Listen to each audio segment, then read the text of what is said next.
Olá, você está assistindo a nova edição das notícias da Ucrânia na UATV, onde falamos dos desenvolvimentos no fronte, cenário global e tecnologia ucraniana. Vamos aos destaques de hoje, 14 de abril. Robôs na linha de frente em vez de infantaria. A Ucrânia conquistou uma posição russa sem o envio de nenhum soldado. O recrutamento do Kremlin continua a diminuir à medida que aumentam as baixas no campo de batalha.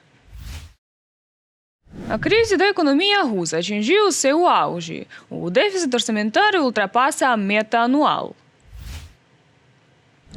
Um grande incêndio explodiu na fábrica química Apache, na região russa de Vologda.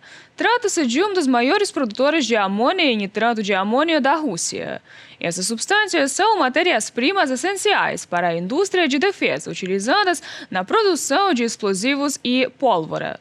Segundo analistas, vídeos mostram uma espessa nuvem de fumaça preta subindo de 2 das 3 unidades da produção, com capacidade combinada de 900 mil toneladas por ano. Analistas geocientistas estimam que as unidades afetadas representam cerca de 6% da produção total de amônia da Rússia. Não foi necessária a intervenção da infantaria. Pela primeira vez, robôs ucranianos capturaram toda a posição russa na linha de frente. O presidente Zelensky revelou os detalhes da operação. Como resultado, os ocupantes se renderam. Não houve baixas entre os defensores ucranianos. Zelensky acrescentou que os sistemas robóticos ucranianos realizaram mais de 22 mil missões no total em apenas 3 meses. Trata-se de alta tecnologia protegendo o que há de mais valioso, a vida humana, enfatizou o presidente. O futuro já está na linha de frente e a Ucrânia está construindo-o. Estes são os nossos sistemas robóticos terrestres. Pela primeira vez na história desta guerra, uma posição inimiga foi tomada exclusivamente por plataformas não tripuladas, sistemas terrestres e drones. Os ocupantes se renderam e a operação foi realizada sem infantaria e sem baixas do nosso lado. Os russos estão começando a se esquivar ativamente do alistamento militar de Putin, afirma tanto o Instituto de Estudos de Guerra quanto analistas alemães. A análise de fontes abertas indica uma redução ainda maior no ritmo de recrutamento de pessoal militar russo, o que se correlaciona com outros sinais de problemas como recursos humanos na Federação Russa.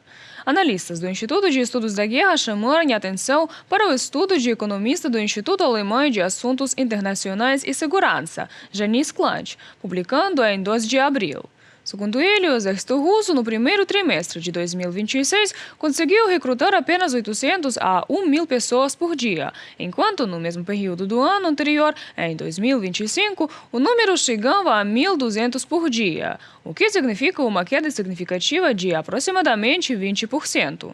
Há relatos de aumento nos bônus de contratação em pelo menos 12 regiões da Federação Russa e de maior pressão sobre empresas e universidades para incentivar o recrutamento dissimulado. A Rússia enfrenta cada vez mais problemas sistêmicos na reposição de seu efetivo, agravados pelas perdas significativas na linha de frente. Do relatório do Instituto para o Estudo da Guerra. Vale a pena destacar aqui na citação o que acabaram de ouvir: o aumento de pressão sobre as empresas e as universidades. A vida dos russos, obviamente, nunca teve qualquer valor para Putin. E isso não é novidade. O que é novidade, porém, é que, de acordo com os dados de inteligência e conforme aponta o Instituto de Estudos da Guerra, tendo como um pano de fundo perdas significativas e uma diminuição no ritmo de recrutamento de mais carne de canhão, o Kremlin está adotando medidas extremas e desesperadas. As autoridades russas receberam instruções para recrutar à força pelo menos 2% dos estudantes russos. Peter Magyar afirmou que a Ucrânia tem todo o direito de se defender de agressão russa e que ninguém pode obrigá-las a ceder território.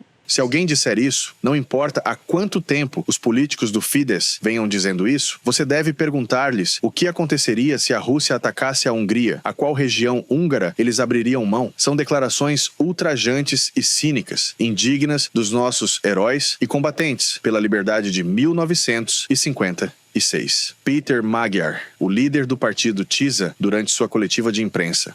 Durante a coletiva de imprensa, o líder do TISA também afirmou que apoia o acordo sobre o empréstimo de 90 bilhões de euros para a Ucrânia, o que, na verdade, oferece à Hungria uma forma legal e justa de se eximir de qualquer responsabilidade financeira pelo financiamento. 90 milliárdos hitel. No que diz respeito ao empréstimo de 90 bilhões de euros à Ucrânia, sinceramente, não sei exatamente do que estamos falando, pois, em dezembro, na reunião do Conselho Europeu, Viktor Orbán obteve uma isenção a esse respeito, juntamente com outros países. O Conselho Europeu decidiu que a Hungria e talvez a Eslováquia e a República Tcheca ficariam isentas de assumir esse empréstimo de 90 bilhões de euros. Portanto, isso não se aplica aos nossos países. Foi assim que ficou acordado. Não entendo muito bem. Vou consultar os líderes europeus para descobrir por que essa questão precisa ser levantada novamente agora. Pessoalmente, concordo que a Hungria deve permanecer fora dessa questão. A Hungria está em uma situação financeira muito difícil. O déficit orçamentário da Rússia ultrapassa a meta anual, segundo o Serviço de Inteligência Externa da Ucrânia. O principal fator para esse desvio são as receitas de petróleo e do gás, que no primeiro trimestre de 2026 caíram para 18 bilhões de dólares, o que representa quase 50% a menos do que ano anterior. Este é o pior resultado desde 2022, quando a Rússia iniciou a invasão em grande escala. Agora, Putin precisa economizar às custas dos russos, pois está gastando todo o dinheiro na guerra. Mais detalhes em nossa próxima reportagem. O déficit do orçamento federal da Rússia já ultrapassou sua meta anual. Segundo a inteligência ucraniana, as perdas para o tesouro estatal superaram significativamente as expectativas. Um dos principais motivos é a queda acentuada nas receitas de petróleo e gás no primeiro trimestre de 2026. Isso ocorre em meio a gastos massivamente inflados com a continuação da guerra contra a Ucrânia. O orçamento federal da Rússia registrou um déficit de 69,9 bilhões de dólares entre janeiro e fevereiro de 2026, quase o dobro da estimativa preliminar do Ministério das Finanças de 43,3 bilhões de dólares. Em apenas 2 meses, o rombo orçamentário já excedeu a meta anual de 50,5 bilhões de dólares, indicando uma perda total de controle sobre a trajetória fiscal, de uma publicação no site do Serviço de Inteligência Estrangeira da Ucrânia. As autoridades russas agora são forçadas a buscar novas fontes de receita. Uma medida possível é o chamado Imposto sobre Lucros Extraordinários Corporativos de períodos anteriores, segundo Alexander Shokin, chefe da União Russa de Industriais e Empresários. A mídia russa relata que a proposta envolve um imposto de 20% sobre os lucros obtidos em 2025, acima do nível médio registrado entre 2018 e 2019. Todas essas expectativas de uma salvação para a economia russa são, na realidade, ilusões. Atualmente, tal salvação simplesmente não existe, nem nos preços do petróleo, nem em recursos financeiros, nem na capacidade tecnológica ou industrial. Não há setor hoje que possa dar um impulso significativo, muito menos melhorar o estado atual da economia russa. Uma forte desaceleração econômica e altas taxas de juros pioraram a condição financeira das empresas russas. A inadimplência atingiu um nível mais alto desde 2008, época da crise financeira global. As empresas estão cada vez mais incapazes de acertar contas entre si e a economia está estagnando em um nível fundamental. Enquanto isso, a confiança pública nas garantias do governo parece estar diminuindo. Mais de 80% dos russos esperam um aumento acentuado nos preços de alimentos e serviços públicos no próximo ano, segundo o The Moscow Times. Essas expectativas já se refletem na dinâmica real dos preços. Só no mês passado, o preço dos ovos de galinha na Rússia aumentou mais de 10% e desde o início do ano quase 22%. Os preços do tomate subiram quase 50%. Na verdade, o custo de quase todos os produtos alimentares básicos está aumentando, afetando diretamente o padrão de vida e alimentando a tensão social. Cerca de 80% dos russos citam a situação econômica como sua principal fonte de preocupação, e os números explicam o porquê. No início de 2026, a dívida total das famílias ultrapassou 45 trilhões de rublos pela primeira vez. Quase metade desse valor é de hipotecas, 29,7% são empréstimos ao consumidor, 6,8% são empréstimos para carros, e o restante consiste em obrigações de microfinanças e outras dívidas. Inflação, desemprego e empobrecimento tornaram-se uma realidade crônica em vez de um problema temporário. De uma publicação no site do Serviço de Inteligência Estrangeira da Ucrânia. Mesmo no sistema estatal, sinais de desconfiança na política econômica do Kremlin estão cada vez mais visíveis.